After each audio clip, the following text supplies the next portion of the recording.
Buddy, this is Goju, and I'm bringing you What If Issei was half Saiyan.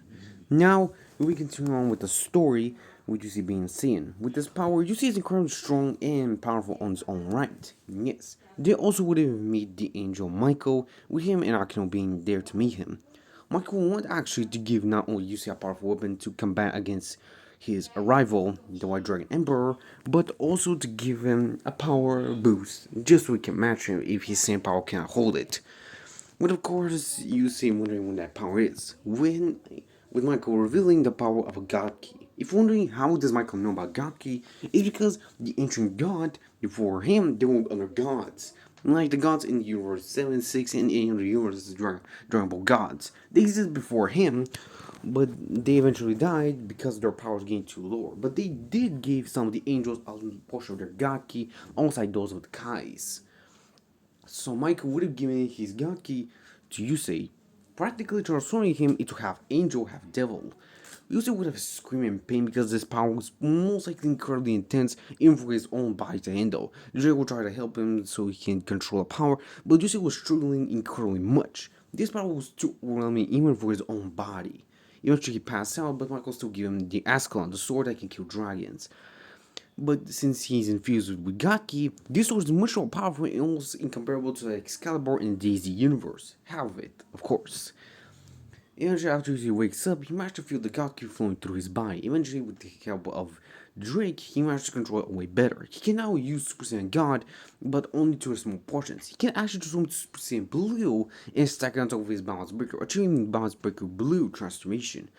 If you're wondering, all the DxD characters are actually a lot stronger than the original canon. If you're wondering, Valley is not only half Devil, but he's also half Saiyan. So he'll mostly have the same abilities as Issei when he faces off against him. If you're wondering, Issei is from the low class Saiyans, while Valley is from the high class Saiyan. His mother was one of the last high class Saiyans in her time. If you're wondering, both Valley and Issei still had their battle, with Valley only managing to head off Super Saiyan 2 and Super Saiyan 1 and 2. So yeah. But with these transformations alone, they start to overpower Issei, while he is using Super Saiyan 2 as well. If we're this is incredibly much since Val is incredibly strong. But Issei decides to not hold anything back. He's brought to Super Saiyan Blue, stacking his God Key onto his Balance Breaker. Achieving Super Saiyan Blue with his Balance Breaker, or you could say Blue Balance Breaker. With this, Val can actually feel the immense God Key that Issei is possessing, with everyone actually being shocked, even as a Zell, because he didn't know that. You see, with this power boost, managed to easily overpower Valley, but Valley uses vanishing power to steal a little bit of his power. But just by trying to do that, Valley is instantly overcharged, but he used that power to punch Issei back. But his punch just a little bit scratches on Issei's armor. Issei then continues to pummel it to the ground, easy match, easy win. Valley still escapes, but if you're wondering, Valley is a female in this universe. Bet you didn't see that coming. Yeah, she's practically sees is not always a rival, but kind of a future husband, if you know what I mean. She practically wants to see how strong he is, so she can see if he's worthy to marry her. With Yosef, of course, being weirded out by this, and kind of blushing because he's real embarrassed. Of course, some of the girls of the pairs will be incredibly jealous of her, so yeah. If one most of the events after this battle once I go the same, with of course Yusu train under the demonic dragon. When they arrive, they will most likely face against their battle, but since Yuzi is incredibly strong, he will most likely able to put a little bit more of a challenge in the original canon. Instead of them all working together, they work together as a team, while Yuzi also uses power. Since he has not used Super Saiyan Blue Balance Breaker, he cannot hold it for much longer than 10 minutes at most. So yeah, he can use Super Balance Breaker with ease if he wants to, at all time if he wants.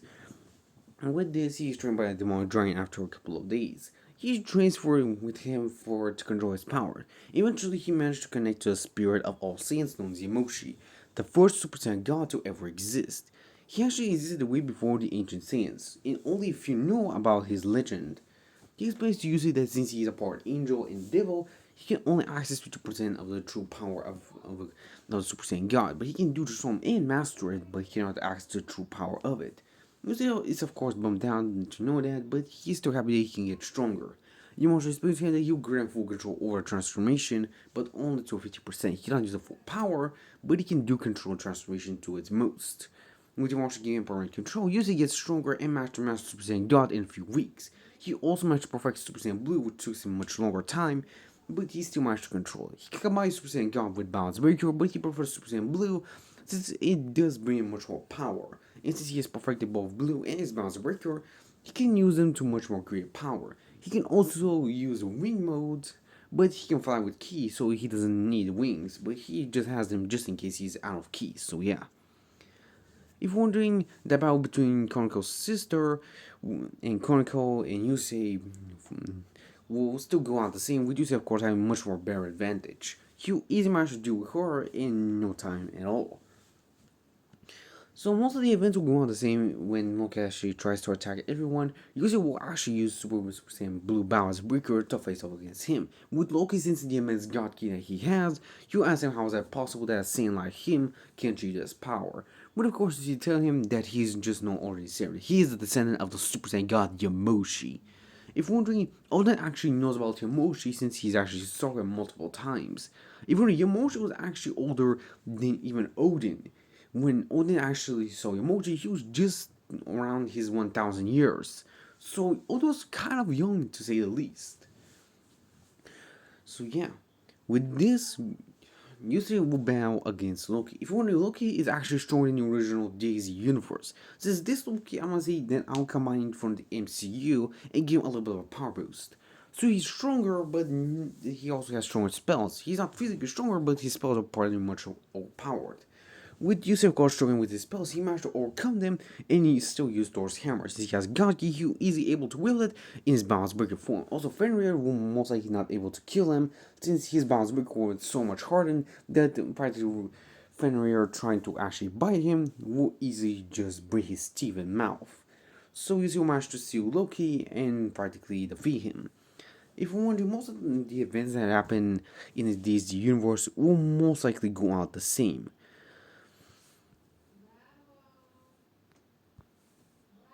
If you're wondering, guys, the battle between both Issei and his cousin will most likely go out the same, except one thing. Issei managed to achieve Ultra Instinct. If you're wondering, how is that possible? Isn't Issei not able to have it? Well, this is where I bring you guys wrong. Issei can achieve Balance Breaker, and he also has the power of an angel. So most likely it will make sense for him to achieve Ultra Instinct. Now, this Ultra Instinct is not as powerful as the original Ultra Instinct, but it's much more powerful than the Super Saiyan Blue. So yeah. With his power, Issei is incredibly powerful. He's easily able to defeat Riz's cousin. If only, yes, I forgot about his name. Don't judge me. So yeah. He'll easily able to defeat him using Master Ultra Instinct because they will push each other one on. So Issei will practically become a champion and practically became one of the most powerful devils to ever exist. He'll marry all his girls alongside Female Valley in this universe, so yeah, he'll practically become a true dragon and even able to match Great Red with his power. Of course, Great Red will teach him as a student and help him control his power, knowing how strong he is. So guys, this is the end of this part. Hope you guys enjoyed it. See you around, guys. Make sure to wait for more of these what ifs. See you around, guys. Bye.